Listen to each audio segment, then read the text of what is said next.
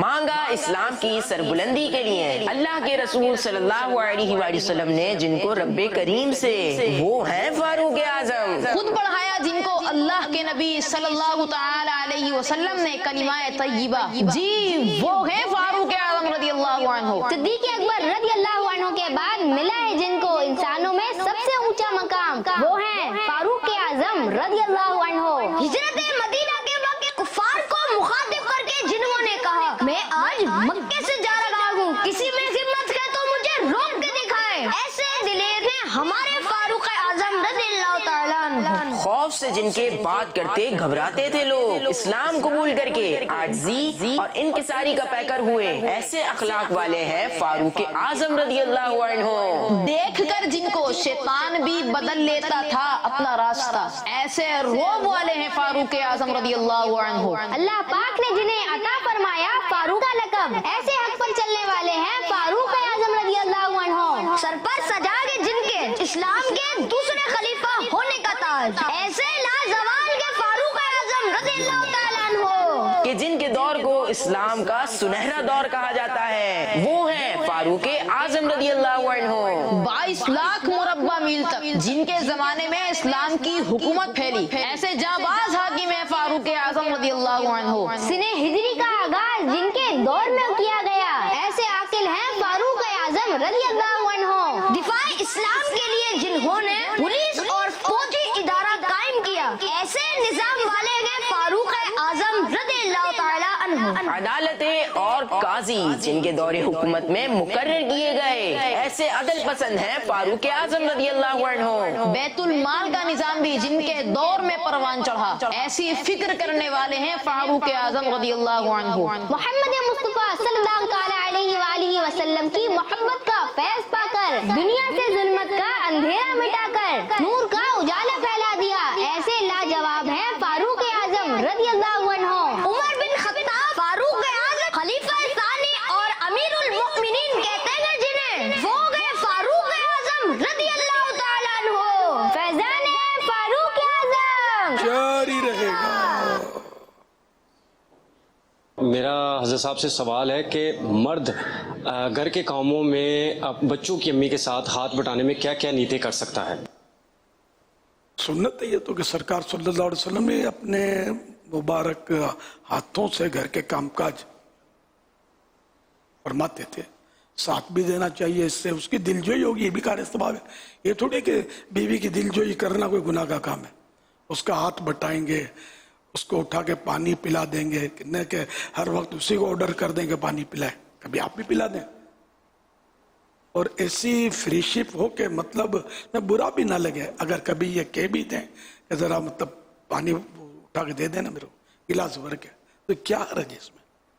اسی طرح مطلب دسترخوان بچھانا، کھانا چننا، رکھنا، پکانا، دھونا، جو بھی کام ہے تو یہ بیچاری اکیلی کرے، نوکرانی یا ماسی تو نہیں ہے نا، مل جل کے ہی کرنا چاہیے. اس سے محبت بڑھتی ہے اور انشاءاللہ اس طرح گھر آپ کا اچھا چلے گا. لیکن ایک عوام میں البتہ العوام کل انعام، شاید ایسے موقعوں کے لیے کہ عوام چوپایوں کی طرح ہوتے ہیں، 4 پاؤں والے جانوروں کی طرح ہوتی ہے. یہ محاورہ ہے عربی کا کہ یہ ایسی باتیں جو بعض سنت سے ثابت ہوتی ہیں اور اچھی حسن معاشرت کے لیے اچھی ہوتی ہیں، اس پر مذاق اڑاتے ہیں. تو اگر آپ گھر میں کسی کو باہر کہیں گے نا میں یوں کرتا ہوں گھر میں، تو یہ کچھ اور آپ کو لقب دیں گے، مذاق اڑائیں گے. تو چپ چاپ کرتے رہیں. اور اگر کوئی نہ بھی کرے تو جو گھر کی یعنی بیوی ہے وہ مطلب برا بھی نہ منائے، شور نہ کرے. تو عرف رواج معمول یہی ہے کہ عورتیں ہی گھر کا کام کاج کرتی ہیں. تو اگر کوئی نہ کرے تو میرے بیان کا حوالہ دے کر آپ اس کو ٹارچر کریں اور لڑیں آپس میں. ایسا بھی نہیں کرنا ہے. آپ کو گھر کا کام آپ کو کرنا ہے، یہ کما کے جو لاتے ہیں. اور بھی تو بہت سارے باہر کے کام مرد کر رہا ہوتا ہے جو عورت نہیں کر سکتی. یہ مل جل کر. تو اگر پھر بالفرض اگر گھر میں کام کرتے ہیں تو بھی اچھا ہے، دل جوئی کی نیت سے ثواب کے حقدار ہوں گے. نہ کریں اور تو اگر ضرورت کے وقت بھی نہیں کرتے پھر مروت کے خلاف ہوگا. یہ اچھی بات نہیں کہ وہ بیمار ہے بیچاری، درد سر نے اس کو پکڑ کے رکھا ہے، بخار میں تپ رہی ہے، اور آپ بولو کپڑے بھی دھو لے ہو تو برتن بھی مانج لے. تو یہ ظاہر ہے کہ اب